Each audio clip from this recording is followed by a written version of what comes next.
Hello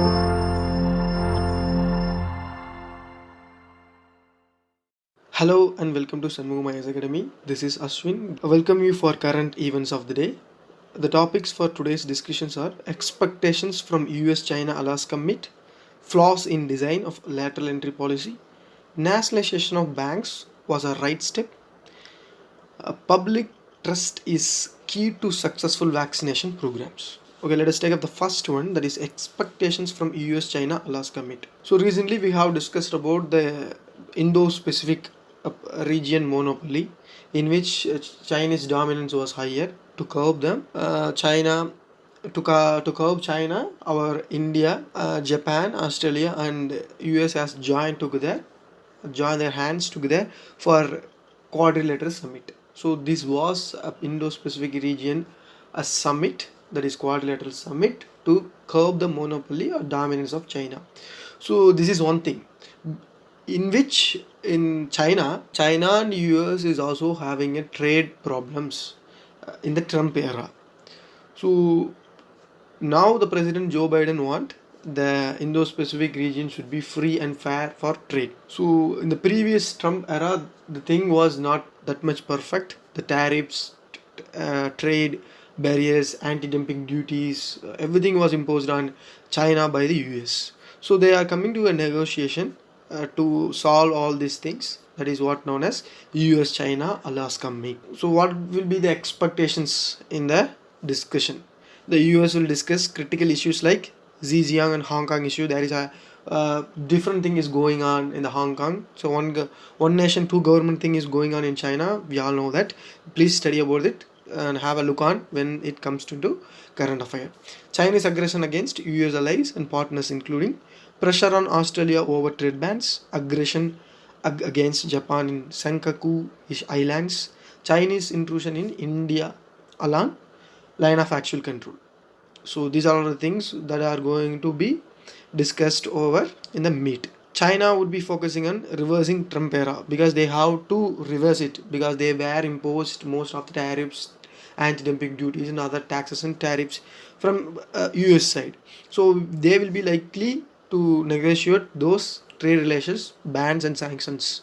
They will be also talking about the removal of visa bans, removal of restrictions on American firms manufacturing in India, reopening of its consulate in Austin, US. A future meeting of country heads can also be scheduled. What will be the significance?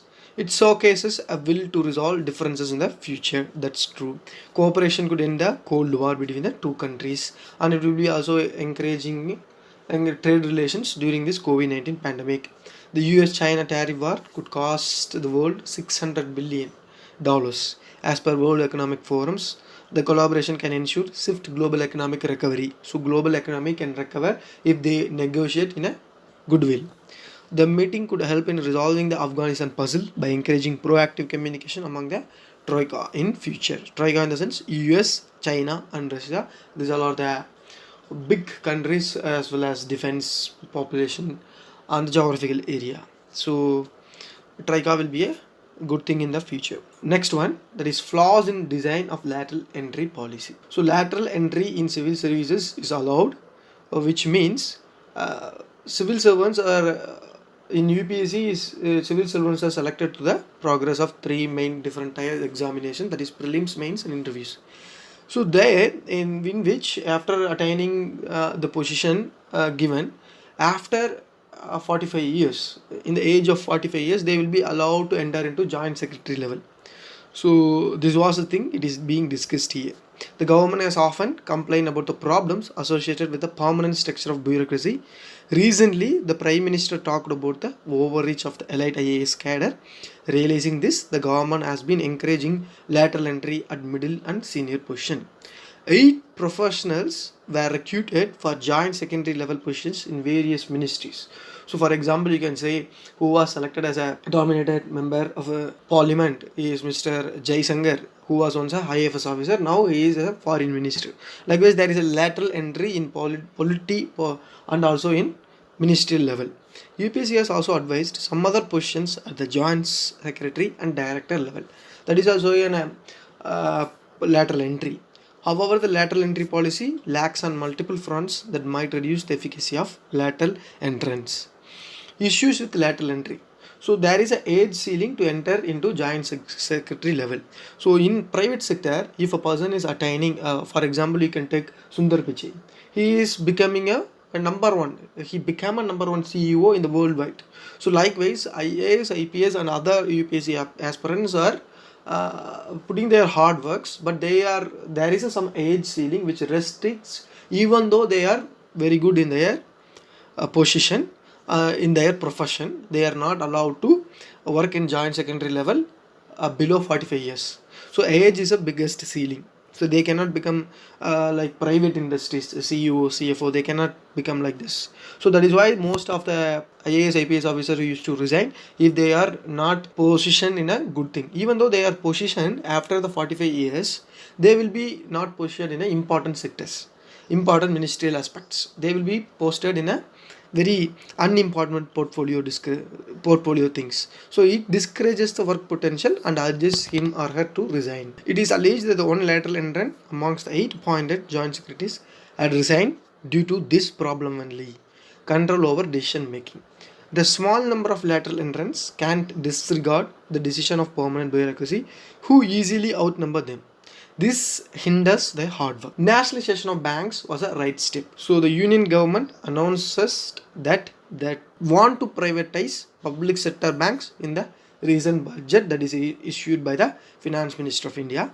The government believes that this move will improve efficiency. However, it is not clear whether privatization brings efficiency or reduces associated risks. The notion that only private banks are efficient is not correct. Many private banks failed around the world. They are also having the NPAs.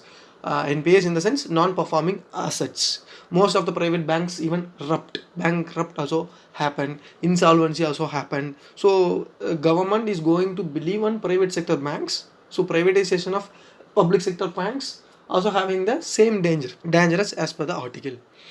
Many private sectors having the non-performing assets, which means most of the loans they give out was not being paid by the borrowers.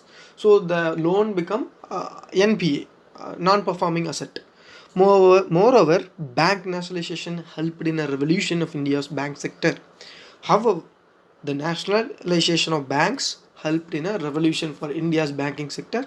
The nationalization of 14 private banks in 1969, followed by 6 more in 1980, transformed the banking sector. Yes, it has increased the revenue, it has increased the jobs, employments, and it has improved the primary sector lending, that is agriculture sector lending, and benefited the poor. So these are the former data, which means past data. Firstly, giving such a huge network of assets to private enterprises or corporates may turn out to be an irrational move. That is also a true one. Government should not be giving its full stake into some private sector. The government should strengthen the PSPs instead. That is also a true thing. Secondly, it would be unfair to blame public sector banks alone for alarming rise of NPAs, because private sector banks also having some kind of NPAs. Strict actions are required to recover large corporate stressed assets, which is a key concern for the entire banking sector. The actions must include strong recovery laws and taking criminal action against willful defaulters. So willful defaulters in the sense who is willingly borrow the money from banks and who is willingly not paying the money back. We can say the money back. So he is not paying the money back and it is also a willful defaulter. For example, we can say Vijay Malaya and Nirav Modi, who are all known as willful defaulters. The government has not shown a firm willingness to implement these measures till now.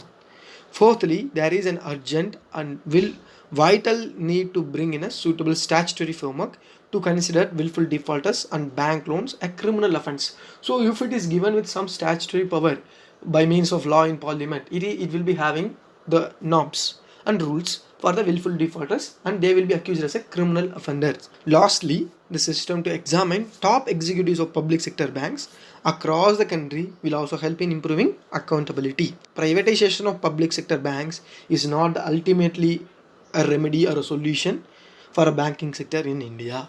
So these are the important aspects in which government should focus on strengthening the public sector banks, either going for the private sector banks. So the next one is public trust is key to successful vaccination programs. Day before yesterday's current affairs, I have discussed about what is vaccine hesitancy. Most of the Indian people are not willing to acquire the vaccine or inject the vaccine. So this vaccine hesitancy is prevailing across many countries. Let us discuss. Transparency and timely data sharing needed to build public trust in COVID-19 vaccination program. So major European countries like Germany, France, Italy, Spain halted the use of AstraZeneca, which is a COVID-19 vaccine. This is followed by the warnings of harmful blood clots in some recipients. So the recipients means who all are getting the vaccine. So who all are getting vaccine are affected with blood clots. So this is an identification to the research that transparency and timely data has observed. However, the World Health Organization and the European Medicines Agency have ruled out any correlation between AstraZeneca vaccine and blood clots. So let us see the data on blood clot. According to the study on the US population, about 1000 to 2000 blood clots occurs every single day in a human body. This is as per the data of US based study.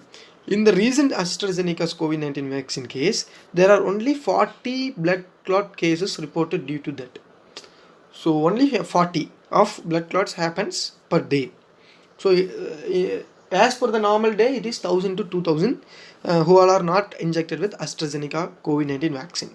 But the people are reluctant in the sense they are not willing to get the vaccination due to this type of events, which makes fears and make them more reluctant to inject the vaccine.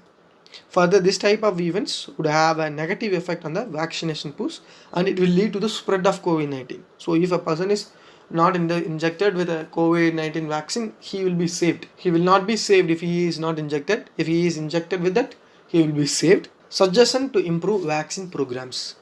Transparency, timely data, sharing about vaccine and open public health communication will win public trust and faith in vaccines. That is also true. They should create awareness among the people. They should create more important things about vaccine among the people. Like the US Centers for Disease Control and Prevention, US is having the Centers for Disease Control and Prevention centers. So likewise, India should also implement like such centers to prevent the vaccine hesitancy. So vaccine hesitancy is the main obstruction in the smooth vaccination drive, and it has to be resolved. So it was a big or huge problem to develop a vaccine to reduce the COVID-19 spread. But now we got the vaccine, but most of the people are not willing to get the vaccine. So we have to definitely reduce the vaccine hesitancy among the people. So let us take up the mains practice questions based on today's current events. Discuss vaccine hesitancy and measures taken by the government to tackle it. So what is vaccine hesitancy? I have told earlier in a very well manner. You just give an introduction based on this vaccine hesitancy and the measures taken by our government. Government is taking so many measures to awareness programs, and you can write some way forward like using the US data such as blood clots and other things you can use, and to reduce that we have to take some awareness measures, and we have to create Center for Disease Control and Prevention, like which is being in US. Likewise, you have to write. So this thing is enough for the first question. And the next one is write about WTO, World Trade Organization, and the trade distortion between US and China. So Trump era, you have to write about Trump era, and you have to write about South Indo-Pacific region and Quad Summit, and you have to write about upcoming Alaska meet between USA and China, different kind of tariffs and trade distortion between US and China. So these all are the things are enough to write about the distortion between US and China. But you have to give a WTO principles in which write about WTO in the sense you have to write about the agreements, various agreement on agriculture, agreement on trade, principles like generalized preference of tax, non-concession for a single country. Likewise, you have to write about WTO. So these are the things enough to write about WTO and the trade distortions between USA and China. We are having 99 days from today for prelims 2021. Please focus on prelims exam. With this we wind up. Thank you for watching. Let us meet you on tomorrow's session.